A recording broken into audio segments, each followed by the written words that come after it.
वफाकी दारुल-हुकूमत और रावलपिंडी के दरमियान जुड़वां शहरों में पब्लिक ट्रांसपोर्ट ने इंश्योरेंस गारंटी बढ़ाकर 3,500 रुपए जबकि जुर्माना फीस 1,000 रुपए मुकर्रर करने के खिलाफ पहिया जाम हड़ताल की, जिससे निजाम जिंदगी मफलूज होकर रह गया।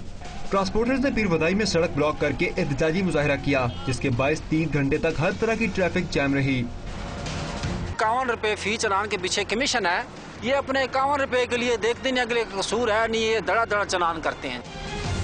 हड़ताल के बायस अड्डों पर मुसाफिरों का रश देखने में आया और टैक्सी और रिक्शे वाले मनमाने किराए वसूल करते रहे।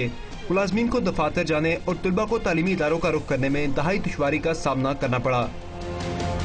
पेपर था जिसकी वजह से हड़ताल की वजह से हम स्कूल नहीं जा सके, लेट हो गए हैं। ट्रांसपोर्टर्स के एहतजाज के बाद मुकामी बस्ती के अफगानी बच्चों ने उधम मचाए रखा और गाड़ियों पर पथराव करते रहे। इस दौरान पुलिस खामोश तमाशाई बनी रही। मुसाफिरों का मुतालबा है कि हुकूमत और ट्रांसपोर्टर्स आपस के इख्तिलाफात को फौरी तौर पर खत्म करें ताकि इन्हें सजियतनाक सूरत हाल से निजात मिल सके। कैमरामैन काशिफ अब्बासी के साथ समर अब्बास, डॉन न्यूज़, रावलपिंडी।